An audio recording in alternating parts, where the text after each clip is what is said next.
Okay, here is an original effect involving 12 cards, and as you can see, I have a good selection of card values, suits, and colors. Now, since both of us saw the cards, why don't we go ahead and give them a mix? You may have a photographic memory, so we've got to keep an eye on that. Okay? In fact, if you're here, I'd have you just randomly cut the cards and complete the cut wherever you would like. Now, from here, what we're going to do is we're going to perform the Australian down under or the under down shuffle. And it is a free choice, so completely up to you. So which of those two would you like? Down under is where the first card goes down, the next one goes under, and the under down is the top card goes under and then the next card goes down. Which of those two would you like? You just want the down under, kind of traditional one? Okay, that's fine. So this is how it works. You go down, under, down, under, down. Now, note to you as a performer, if the spectator asks for an under down, then go ahead and do an under down. Okay, that won't hurt anything, as you'll see in the tutorial. Okay, now from here, I need you to dig deep, drawing on your own psychic intuition in the choices that you're going to now be asked to make. Okay, so what I'm going to do is I'm going to deal out the cards into 3 piles, kind of like this. Now, you can tell me how to build up the layers as we go. So where do you want this one?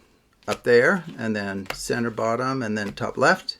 Like, why don't we push off pairs? Where would you like this one? Top right, top left, and then the final pair in the middle. Which of these would you like me to pick up first? Top right, left, and then center. Okay, very good. Now why don't we go ahead and give it a mix? This is called the Charlier Shuffle, and I can add a link in the description below if you want to learn that. In fact, why don't we go ahead and have you do an additional random cut wherever you would like, and then complete the cut. Okay, very good. Okay, and then from here, we're almost finished. I'm going to deal out into a square configuration like this. Now, where would you like the first card to be set? Top left, top right, or bottom left? Your choice. Top right, so up here. Okay, now would you like me to go clockwise in the dealing or counterclockwise? Your choice. You want me to go counterclockwise. So that would be like this, right? Okay, so that's what we'll do. Counterclockwise is what you've asked for, and that's just fine. Okay, so that has brought us to 4 piles of 3 cards each. Now you may notice that I have a piece of paper off to the side. It's a written prediction. So let's take a look at what this prediction predicted for us today. Clubs, hearts, spades, and diamonds will be separated into 4 distinct piles. What are the chances of that? Clubs, hearts, spades, diamonds will be separated within 4 distinct... Okay, very good. That's looking pretty good. We got 3 hearts. Okay, what about over here? Is it looking pretty good? Okay, that's not looking as good. A couple of diamonds and a club in the way. Okay, club, that's good. Okay, a second fail. Okay, what about the final one? Oh, okay, that's good. I'm feeling slightly better about the whole thing. We did get 3 spades. Okay, well, our prediction of a perfect separation of the suits wasn't quite right. What's that? Oh, yeah, you're right. Let's see. Except for what? The Queen of Clubs and the Queen of Diamonds. Is that true? Were these the only 2 exceptions that kind of messed up our perfect prediction up here? Let's take a look. So is the Queen of Clubs and the Queen of Diamonds causing the issue? Well, the Queen of Clubs is not where she should be. Where's the Queen of Diamonds? Oh, down here. And she's not where she should be. So if we had just had these switched, we would have had a perfect separation into the 4 suits. But That exception was actually foreseen by our written prediction. That is amazing. Okay, so how do we do this? Well, very quickly, you can begin with these very cards here, if you like. Now, if you don't want to have an exception, then just work with the cards as is. You really just need 3 hearts, 3 clubs, 3 spades, and 3 diamonds of any value, okay, that you like. I thought it'd be nice to get some face cards in here.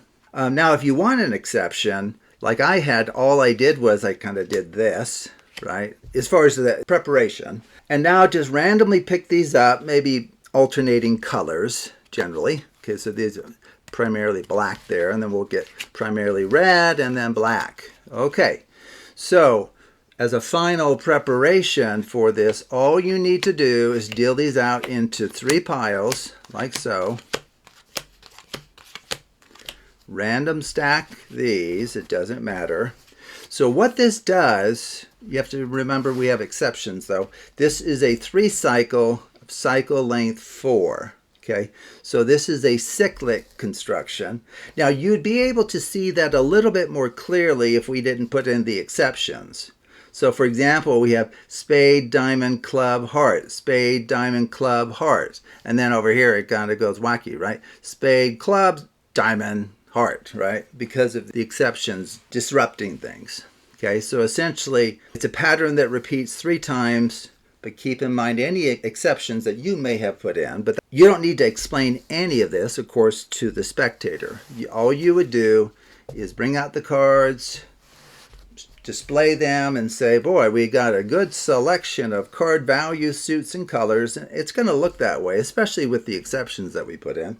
Okay, and then you can just say, well, since we both saw the cards, why don't we give it, and this is a Charlier shuffle, and I'll add that link in the description below. This doesn't hurt a cyclic organization of the cards because it's equivalent to just cutting the cards at any location, which you could have the spectator do as well. They can do a free cut there, which I encourage you to do. Okay, now here is the new stuff here. Okay, so this is a recent discovery, and you can probably use it in a multitude of ways. If you have a 3 cycle, so what I'm going to do is to use A, B, C, and D to represent 4 different kinds of cards, and we're going to have 3 of each of them. So we have 3 A's, 3 B's, and so forth. Okay, so right now this is organized as a repeating pattern. It repeats 3 times. So this is called a 3 cycle with cycle length 4 because there's 4 elements in each. Okay.